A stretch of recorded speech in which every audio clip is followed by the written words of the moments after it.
ಕೈಯಲ್ಲಿದ್ದ ಕ್ಷೇತ್ರವನ್ನ ಬಿಜೆಪಿ ಕಳೆದುಕೊಂಡಿದೆ.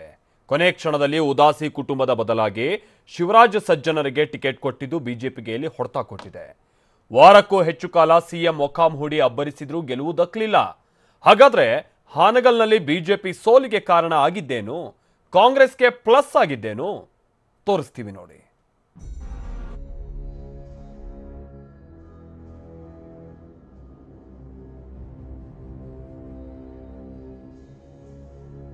ಹಾನಗಲ್ನಲ್ಲಿ ಮಾನಿಗೆ ಜೈಕಾರ, ಸಜ್ಜನರಿಗೆ ಕೈಕೊಟ್ಟ ಮತದಾರ. ಸಿಎಂ ತವರು ಜಿಲ್ಲೆಯಲ್ಲೇ ಕೈಚಾರಿದ ಕಮಲ, ಕಾಂಗ್ರೆಸ್ ಕಿಲಕಿಲ.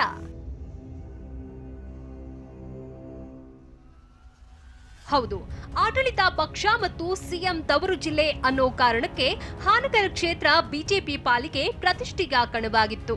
ಆದ್ರೆ ಇದ್ಯಾವುದೂ ಬಿಜೆಪಿ ಅಭ್ಯರ್ಥಿಗೆ ವರ್ಕೌಟ್ ಆಗ್ಲೇ ಇಲ್ಲ. ಕಾಂಗ್ರೆಸ್ ಅಭ್ಯರ್ಥಿ ಶ್ರೀನಿವಾಸ ಮಾನೆ ವೈಯಕ್ತಿಕ ವರ್ಚಸ್ಸಿನ ಮುಂದೆ ಬಿಜೆಪಿ ಮಂಕಾಗಿ ಬಿಟ್ಟಿದೆ. ಇದರ ಜೊತೆಗೆ ಬಿಜೆಪಿ ಅಭ್ಯರ್ಥಿ ಆಯ್ಕೆ ವಿಚಾರದಲ್ಲೂ ಬಿಜೆಪಿ ಕೆಲವೊಂದು ಎಡವಟ್ಟು ಮಾಡಿದ್ದು ಕೂಡ ಕಾಂಗ್ರೆಸ್ ಗೆಲುವಿನ ಹಾದಿ ಸುಲಭವಾಯಿತು.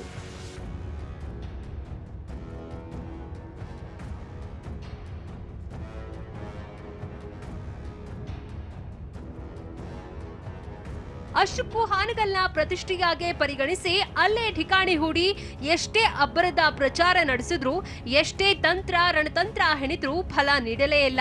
ಹಾಗಾದ್ರೆ ಹಾನಗಲ್ ಕ್ಷೇತ್ರ ಬಿಜೆಪಿ ಕೈತಪ್ಪೋದಕ್ಕೆ ಕಾರಣಗಳಾದ್ರೂ ಏನು ಅನ್ನೋದನ್ನ ಒಂದೊಂದಾಗೆ ತೋರಿಸ್ತೀವಿ ನೋಡಿ.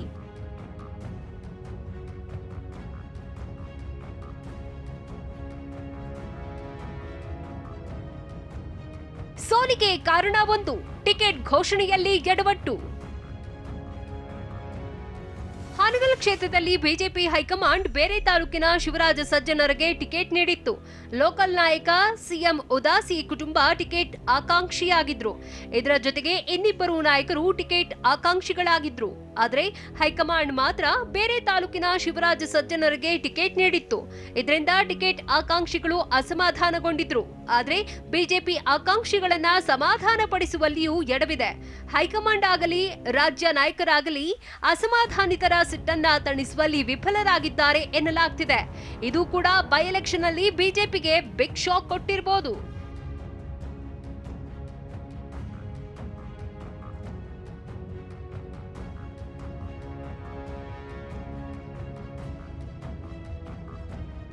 ಸೋಲಿಗೆ ಕಾರಣ ಎರಡು, ಲೋಕಲ್ ನಾಯಕರೇ ಕೊಟ್ರ ಗುನ್ನ.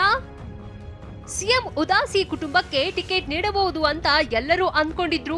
ಆದ್ರೆ ಕೊನೆ ಕ್ಷಣದಲ್ಲಿ ಉದಾಸಿ ಕುಟುಂಬ ಬಿಟ್ಟು ಸಜ್ಜನರನ್ನ ಅಭ್ಯರ್ಥಿಯನ್ನಾಗಿಸಿದ್ದಕ್ಕೆ ಉದಾಸಿ ಬೆಂಬಲಿಗರು ಸಿಟ್ಟಾಗಿದ್ರು. ಹೀಗಾಗಿ ಸ್ಥಳೀಯ ನಾಯಕರೇ ಬಿಜೆಪಿಗೆ ಮತ ಹಾಕದೆ ಒಳ ಏಟು ಕೊಟ್ಟಿರಬಹುದು. ಸೋಲಿಗೆ ಕಾರಣ ಮೂರು, ಬಿಜೆಪಿಗೆ ಕೈಕೊಟ್ಟ ಲಿಂಗಾಯತ ಮತ. ಬಿಜೆಪಿ ಸಾಂಪ್ರದಾಯಿಕ ಲಿಂಗಾಯತ ಮತಗಳನ್ನ ನೆಚ್ಚಿಕೊಂಡಿತ್ತು. ಆದ್ರೆ ಸಾಂಪ್ರದಾಯಿಕ ಮತಗಳು ಈ ಬಾರಿ ಸಿಕ್ಕಿಲ್ಲ. ಕ್ಷೇತ್ರದ ಬೊಮ್ಮನಹಳ್ಳಿ, ಅಕ್ಕಿಆಲೂರು ಸೇರಿದಂತೆ ಲಿಂಗಾಯತ ಪ್ರಾಬಲ್ಯವಿರೋ ಬೂತ್ಗಳಲ್ಲಿ ಬಿಜೆಪಿ ವೋಟ್ ಗಿಟ್ಟಿಸದೇ ಇರೋದು ಹೊಡೆತ ಕೊಟ್ಟಿದೆ. ಬಿಜೆಪಿಗೆ ಹೋಗ್ತಿದ್ದ ಲಿಂಗಾಯತ ಮತಗಳು ಈ ಬಾರಿ ಕಾಂಗ್ರೆಸ್ ತೆಕ್ಕೆ ಬಿದ್ದಿರೋದು ಬಿಜೆಪಿ ಸೋಲಿಗೆ ಕಾರಣವಾಗಿದೆ ಎನ್ನಲಾಗಿದೆ.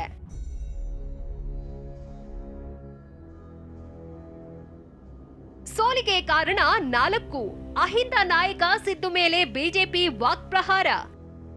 ಮತ್ತೊಂದೆಡೆ ಅಹಿಂದ ನಾಯಕ ಸಿದ್ದರಾಮಯ್ಯ ಮೇಲೆ ಬಿಜೆಪಿಯವರು ವಾಕ್ಪ್ರಹಾರ ನಡೆಸಿದ್ದು ಕೂಡ ಬಿಜೆಪಿಗೆ ಮುಳುವಾಗಿರೋ ಸಾಧ್ಯತೆ ಇದೆ. ಪ್ರಚಾರ ಸಂದರ್ಭದಲ್ಲಿ ಬಿಜೆಪಿಯವರು ವಿಪಕ್ಷ ನಾಯಕನ ಮೇಲೆ ಮುಗಿಬಿದ್ದು ಆಡಿದ ಮಾತುಗಳಿಂದ ಸಿದ್ದು ಬೆಂಬಲಿಗರು ಅಸಮಾಧಾನಗೊಂಡಿದ್ರು.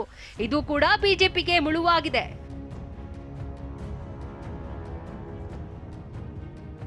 ಸೋಲಿಗೆ ಕಾರಣ ಐದು, ಸಿಎಂ ಬಿಟ್ರೆ ಕ್ಷೇತ್ರದಲ್ಲಿ ಅಬ್ಬರಿಸದ ನಾಯಕರು.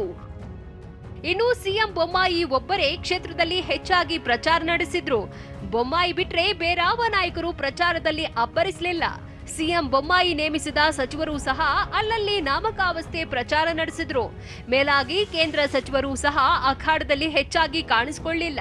ಅಲ್ಲದೆ ಬಿಎಸ್ವೈ ಬೊಮ್ಮಾಯಿ ಜಂಟಿ ಪ್ರಚಾರ ಮಾಡಿದ್ರೂ ಫಲ ನೀಡಲಿಲ್ಲ.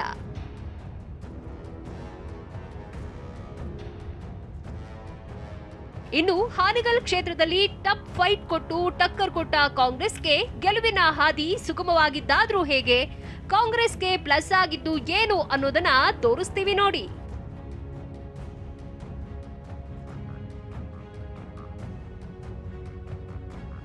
ಇನ್ನು ಕಾಂಗ್ರೆಸ್ ಕಳೆದ ವಿಧಾನಸಭೆ ಎಲೆಕ್ಷನ್ ನಲ್ಲಿ ಸೋತರೂ ಕೂಡ ಕ್ಷೇತ್ರದಲ್ಲಿ ಕಾರ್ಯಪ್ರವೃತ್ತವಾಗಿತ್ತು.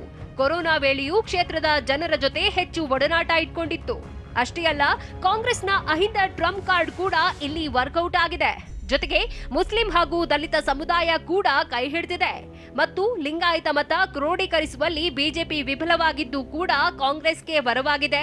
ಜೊತೆಗೆ ಕ್ಷೇತ್ರದಲ್ಲಿ ವಿಪಕ್ಷ ನಾಯಕ ಸಿದ್ದರಾಮಯ್ಯರ ಚರಿಷ್ಮಾ ಸಖತ್ತಾಗಿ ಪ್ರಭಾವ ಬೀರಿತು. ಕಳೆದ ಬಾರಿಯ ಸೋಲಿನ ಅನುಕಂಪ ಕೂಡ ಕಾಂಗ್ರೆಸ್ ಅಭ್ಯರ್ಥಿ ಶ್ರೀನಿವಾಸ ಮಾನೆ ಕೈ ಹಿಡಿದಿದೆ.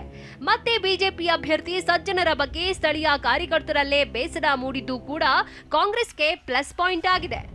ಒಟ್ನಲ್ಲಿ ಹಾನಗಲ್ನಲ್ಲಿ ಬಿಜೆಪಿ ಗೆದ್ರೆ ಇದರ ಸಂಪೂರ್ಣ ಕ್ರೆಡಿಟ್ ಸಿಎಂ ಪಾಲಾಗುತ್ತೆ ಅಂತ ಕೆಲ ನಾಯಕರ ಮನಸ್ಸಿನಲ್ಲಿ ಭಾವನೆಗಳು ಮೂಡಿದ್ವು.